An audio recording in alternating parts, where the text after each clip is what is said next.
दोस्तों, अगर आप नेट जीआरएफ करते हैं तो आपको यहाँ पर 40 से 45 हज़ार रुपये हर महीने स्टाइपेंड के रूप में पढ़ाई करने के लिए मिलते हैं अगर आप नेट जीआरएफ को क्वालिफाई करते हैं तो इस वीडियो में आज हम लोग जानेंगे कि नेट जीआरएफ क्या है और इसे क्वालिफाई करने के बाद कौन सी जॉब मिलती है, सैलरी क्या रहती है और इसे कौन कौन कर सकता है। इन सभी के बारे में इस वीडियो में हम डिटेल में जानेंगे, तो आप वीडियो में बने रहिए। और अगर चैनल में नए हैं तो सबसे पहले चैनल को सब्सक्राइब कीजिए ताकि इसी तरह से आने वाली वीडियोज़ की नोटिफिकेशन आपको मिलती रहे।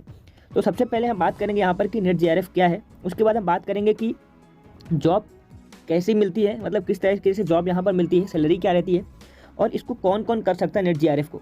तो सबसे पहले हम बात करते हैं कि नेट जीआरएफ क्या होता है। तो अगर आपका इंटरेस्ट है कॉलेज में असिस्टेंट प्रोफेसर बनने के लिए तब आप नेट जीआरएफ की तरफ देख सकते हैं। तो यानी कि ये एक पात्रता परीक्षा होती है नेट जीआरएफ के लिए।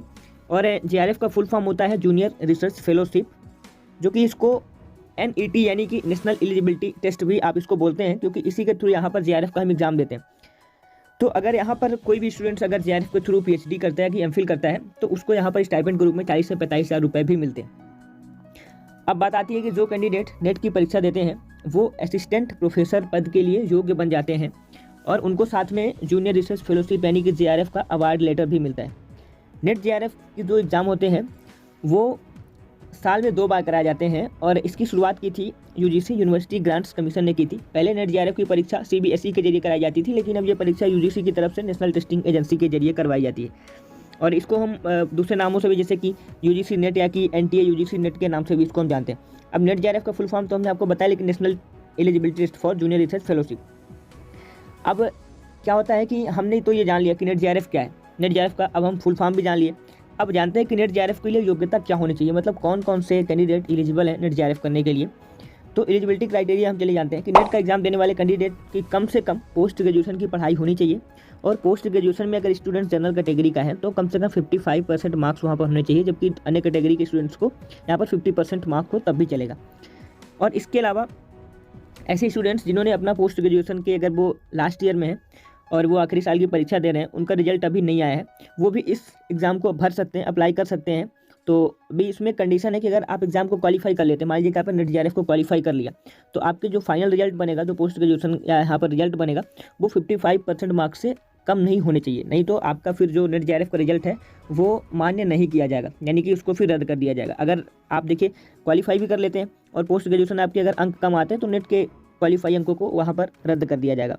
तो कैंडिडेट को उसी विषय से UGC नेट की परीक्षा देनी होती है। यहाँ पर देखिए 81 सब्जेक्ट होते हैं नेट जीआरएफ के लिए, 81 सब्जेक्ट होते हैं। और जो भी आपका पोस्ट ग्रेजुएशन में सब्जेक्ट हो, आप उस सब्जेक्ट से ही यहाँ पर देख करके आप उस फॉर्म को अप्लाई करेंगे। अगर मान लीजिए कि आपका सब्जेक्ट वहाँ पर नहीं मिलता है तो उससे रिलेटेड जो भी उससे मिलते जुलते सब्जेक्ट रहेंगे आप उसमें नेट का एग्जाम दे सकते हैं।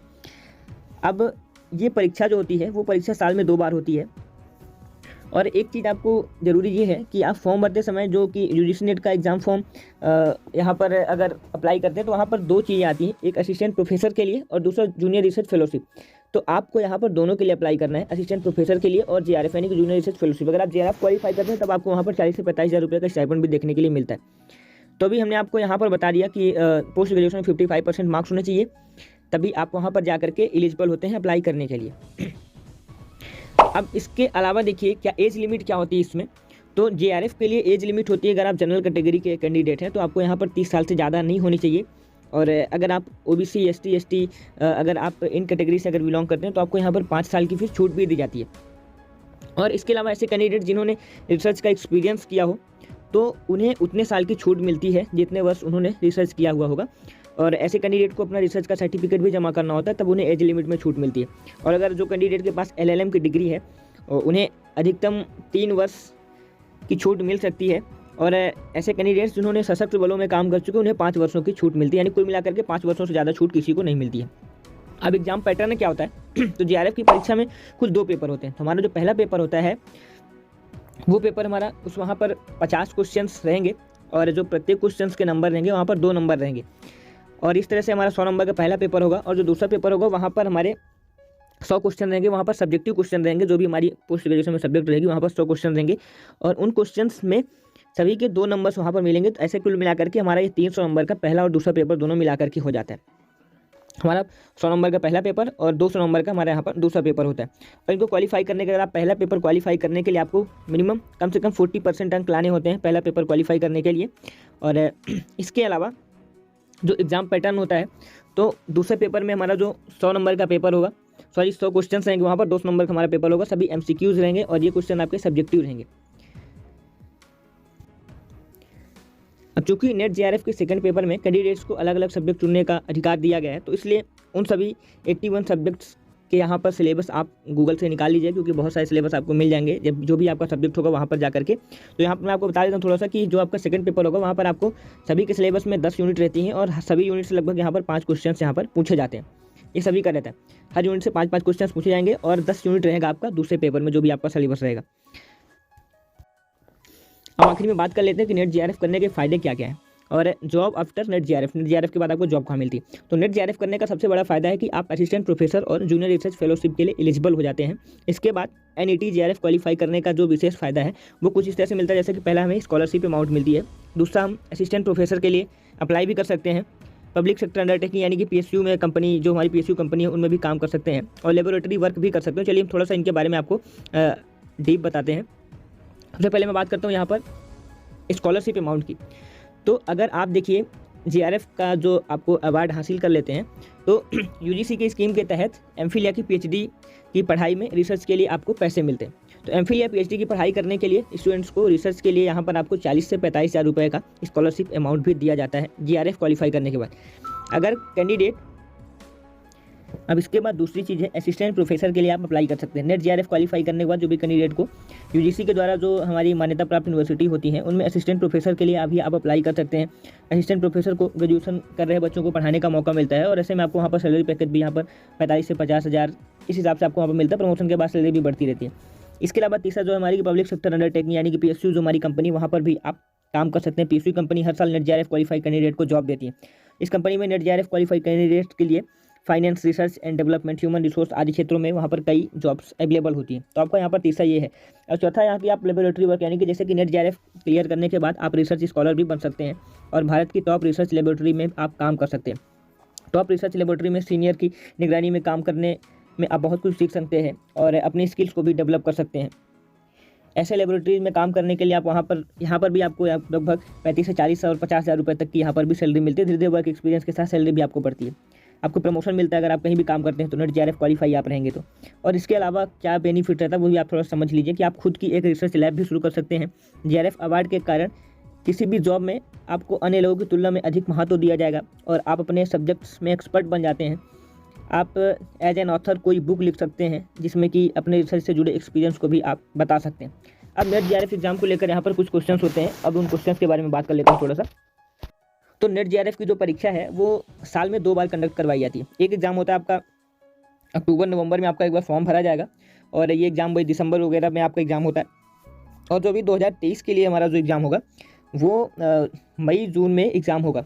अभी डेट उसकी अनाउंस हो चुकी है हालांकि, या कि स्टार्टिंग मई और जून में आपका एग्ज़ाम है। तो इस तरह से यहाँ पर अभी 2023 का है और यहाँ पर इसके जो फॉर्म भरे जाएंगे वो भरे जाएंगे आखिरी अप्रैल में। ये फॉर्म भरे जाएंगे। अभी हमारा 1 अप्रैल चल रहा है, स्टार्टिंग अप्रैल चल रहा है, तो आखिरी अप्रैल में इसके फॉर्म भरे जाएंगे और मई जून में इसका एग्ज़ाम होगा। तो इसके अलावा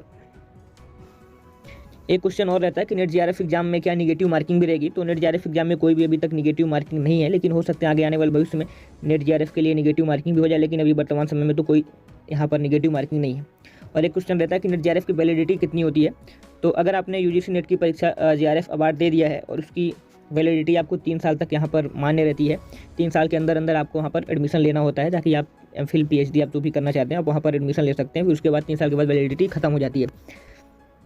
और इसके बाद एक क्वेश्चन और भी रहता है कि नेट JRF की परीक्षा में कौन कौन से लैंग्वेज में एग्जाम दिया जा सकता है। तो यहाँ पर हिंदी और इंग्लिश दोनों मीडियम में आप यहाँ पर एग्जाम दे सकते हैं। ऐसा कोई नहीं है कि आप इंग्लिश या कि हिंदी। एक चीज़ रहता है कि आप फॉर्म अप्लाई करते समय यहाँ पर कोई भी पूछा नहीं जाता है कि आप हिंदी में आप एग्जाम देना चाहते हैं, इंग्लिश में देना चाहते हैं। वहाँ पर आप ऑटोमेटिक स्विच कर सकते हैं कि आपको अगर कोई क्वेश्चन हिंदी में नहीं समझ में आ रहा है तो आप इंग्लिश में स्विच कर सकते हैं, और अगर इंग्लिश में समझ में आ रहा है तो आप हिंदी में स्विच कर सकते हैं।